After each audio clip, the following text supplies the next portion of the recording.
Welcome in, everyone. I hope you guys are doing great wherever you're watching from today. We're going to take some time to address the fact that many Delta Force interviews that were very viral online, not just on my channel, but on other channels as well, have disappeared from the internet, have been taken down. And that includes, yes, me taking down lots and lots of videos. I have had several people reach out, ask what the hell happened. I posted something on Instagram on Friday night trying to give a brief explanation about the interviews kind of coming to an end. And instead of letting the rumor mill run wild about why all those videos are gone and just allow people on Reddit or whatever it might be come up with their own theories, I thought I would address it directly with everyone about why I took those interviews down, why those interviews people wanted them down, what's kind of going on, how we're here, and whether or not there is some significant hypocrisy at the center of this situation or not. We're going to get into all of that and much more. And this is kind of, no matter what you hear online elsewhere, this is coming straight from me. The videos were on my channel. The videos are now no longer up. And if you hear second or third or fourth sourced information about why the videos came down, just know you didn't hear it from me. This is me addressing it directly. And this is going to be the best source information about what happened because, again, I did it. I personally did. I didn't hear about it from somebody. I didn't hear about it from someone who heard about it from someone. I'm the one who did it. So you will not have a more direct line to what happened than me. Before we get into it, as always, please make sure to like and subscribe. Totally free. Cost you nothing at all. Huge, huge, huge boost to the channel. Comment below on if you think veterans should be allowed to tell stories, if they should be allowed to share their stories, if they should be allowed to share their stories, if they think it's going to help somebody. Let me know in the comments below. Or do you think no one should be allowed to talk forever and ever and ever? Let me know in the comments below. Hit that bell, all notifications turned on. And then right here, Instagram, David_Hookstead, XD Hookstead. My DMs are open on social media. If you have any information or tips, feel free to reach out, send them there, and I will look into them. Now, let's get into it. It's a little bit difficult for me to even know where to start with this. So I'm just going to kind of go back to why I was doing interviews in the first place. We'll start there. Then we'll get into why the interviews no longer exist and where we go from here. And if I think this situation has spiraled out of control and gone way too far. When I worked at the Daily Caller, which was run by Tucker Carlson and Neil Patel, we had an idea years ago. Wouldn't it be cool to interview a couple legitimate tier 1 operators, Delta Force operators? Wouldn't that be a really neat thing to see? You got all these SEALs out there. You had, several SEAL Team 6 guys out there with big platforms at this time already, but you really didn't have anyone from the internet. And that, by the way, what I just said is not a shot at all at SEAL Team 6. Don't get my words twisted. I have good friends who were over there. I love those dudes. They were incredible at their job. I'm just laying out the fact that post Bin Laden raid, you had SEAL Team 6 members with a big platform. You still did not really have anyone from the unit. So Neil and I specifically, as well as another guy, said, let's see if we can get this done. I reached out to a guy on Instagram who is a former unit member, and I'm going to keep names out of this video entirely given the situations that are unfolding behind the scenes. And I said, hey, I'm obsessed with military history. I'm obsessed with, special operations. I was never in the military, and that's maybe why to me it's so interesting. He agreed to do the interview. It was the first time I had ever in my life spoken with, or knowingly, I guess, spoken with a tier 1 operator. He was a great guy. He was super nice, and we had a really cool interview. He then linked me up with one of his specific team members, not just a former Delta Force dude, but a guy from his specific small team. And that individual was already doing a lot of great things in the public, was already doing a lot of great things to help veterans through his unique way of doing it. And we did an interview, and that was maybe my favorite interview, or one of my favorite interviews I've ever shot. Ball starts rolling. I eventually leave the caller, go to Outkick. We kind of keep the same thing going. It's a passion thing for me. And over the course of the past several years, I've interviewed more Delta Force and SEAL Team 6 operators than I can count. And I've never, for the most part, had a bad experience. And I'm very proud of those interviews. And let me be crystal clear about that. I am very proud of every story I've helped share. And if the stories I've helped shared have helped someone get through a bad day, or maybe they're going through adversity and they hear about this guy who was wounded in action and had to push through and had to keep grinding it out, then I think if one person is better off because of it, it was worth doing. Unfortunately, there are a lot of problems behind the scenes, a lot of them. And over the course of the past week or so, I don't remember the exact day, I've had several former operators reach out to me very politely asking for their interviews to come down due essentially to, there's probably no better way to phrase it than just say national security concerns from the top down about these guys doing interviews. I want to be clear. These guys are retired. They have all been retired for a very, very, very long time. They do not know anything about what's going on over there currently, nor from my read of the situation, they didn't say this, but this is my read of the situation, nor do they care at all. So they reached out very politely and said, hey, there's issues. We've got problems. Would you do me a huge favor and please take these interviews down? I'm paraphrasing. There were conversations that I'm not going to get into, very private conversations. I then, alone and without speaking to anybody else other than the specific individuals involved, pulled probably 40 plus videos off the internet. Those videos include full interviews, 2.5, 3 hour interviews, as well as clips from a variety of interviews as well. The decision, again, was mine and mine alone. No one else made it. I would not have allowed anyone else to make it. And the reason I took those videos down isn't because I'm trying to run cover for the US government or Delta Force commanders. I couldn't care less about that. What I am concerned about, and the reason I took them down, is these are dudes who are living completely regular lives in retirement. And they were gracious enough with their time to join me on my show to share inspirational stories, stories of great comebacks, stories of perseverance. I want to be crystal clear. None of these videos were about dudes bragging about killing hundreds and thousands of people. Very few minutes of any of these videos had anything to do with the unit. But there appears to be a pressure campaign to get guys to shut the hell up. And we're going to talk about that.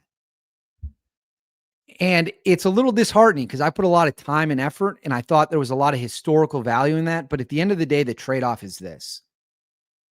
It's not worth the headache to me for those guys to potentially get in trouble for something that, quite frankly, would be unacceptable for them to get in trouble for. And if and when any one of my guests gets targeted, I will then sit here in front of this camera and defend the right of the American people to hear the history of our United States military, which is funded by the U.S. taxpayer. I also want to make clear, at no point in time was any classified information ever shared on my podcast or even anything close to it. Not one thing. As far as I can remember, there's no specific operations that have ever even been named. Certainly not in the interviews that came down. Which leads me to this point. I'm going to put this, you all recognize this symbol up on the screen. We need to have a serious conversation about whether or not pressure should be applied to retired operators to stay silent forever. Or if with enough time passes and it's done in a respectful way, with a positive motivation behind it if it's okay for guys to talk. I think that if a dude has a message that can save lives and pull people back from the darkness, it would be a disservice to the public to not share that message. If there is a message that might keep one more person alive, in what world should that message not be shared? There are a couple very well-known unit members who are out there doing incredible work to help veterans, to make sure that they don't become a statistic. The idea that there should just be complete silence is utterly ridiculous. Now, having said that, there's a big difference between going public because you have a positive message, you want to help people, you want people to know you went through something really dark and you came out on the other side a better person. And because you did it, other people can do it as well. There's a big difference between that. And then, as we know with one guy specifically, getting out there and painting yourself as the greatest warrior who ever lived and having a body count that is just ridiculously high. And every story sounds like it was ripped straight from the pages of a movie. I can understand why that is, I'm not even going to say crosses the line, but is not very respectful. And if it's not true, it's even worse, right? But let me ask you this. Let's talk about Zero Dark 30, the movie Zero Dark 30, about the SEAL Team 6 raid on Osama bin Laden's compound. The United States government, the CIA, and members of the Navy worked with the filmmakers to make this movie, to make this Hollywood production. So that was totally fine. It was totally fine for the government, the CIA, and members of the Navy to work with the filmmakers of Zero Dark 30 to make a blockbuster film. That's okay. We can do that. But if you speak on a podcast and don't even divulge anything sensitive, certainly not anything classified, now we might ruin your life over it. But hey, if we want to make a movie, that's totally fine. Admiral McRaven, let's pull this up. Let's see how many books Admiral McRaven's written. Oh, what do you know? Several of them. So Admiral McRaven has written 1, 2, 3, 4, 5 books. 5 books. While he oversaw as well the operation to kill UBL. Last time I checked, no one has a problem with that. I'm pretty sure Admiral McRaven's done interviews. In fact, I don't even have to say pretty sure. He was just in a Netflix documentary about it. In what world is it acceptable for Admiral McRaven to be in a Netflix documentary about a SEAL Team 6 mission that got UBL, then go and write 5 books, and that's signed, sealed, and delivered, and nobody has an issue with it? But God forbid an enlisted guy gets on a podcast and says whatever it might be. Now we've got a huge problem on our hands.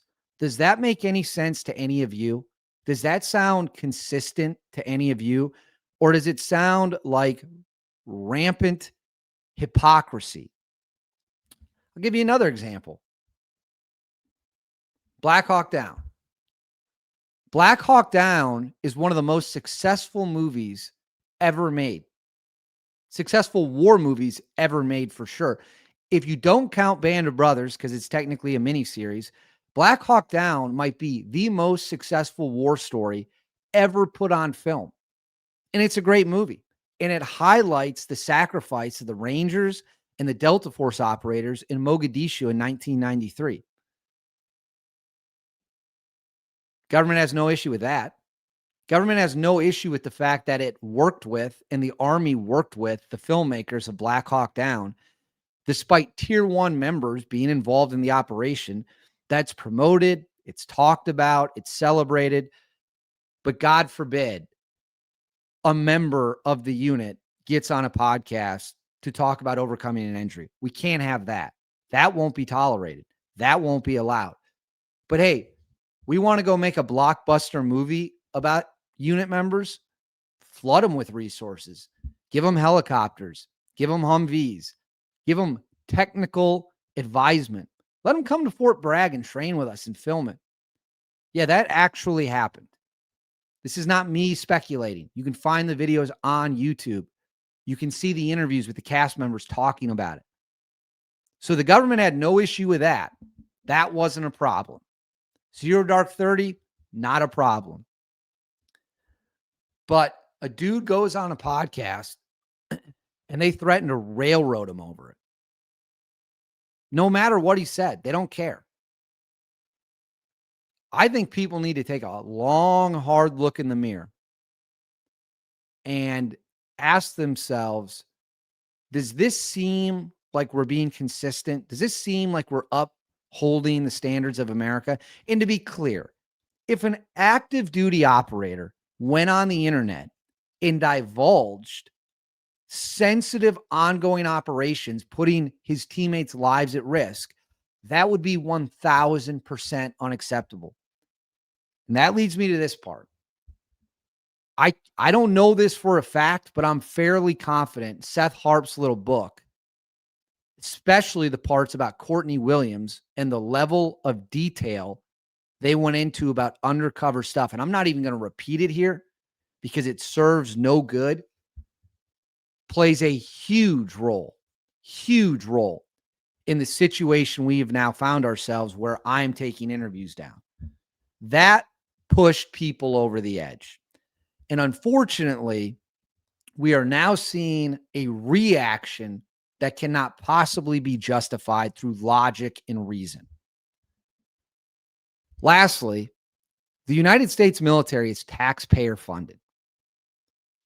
We all fund it with our tax dollars. It is run by civilian control.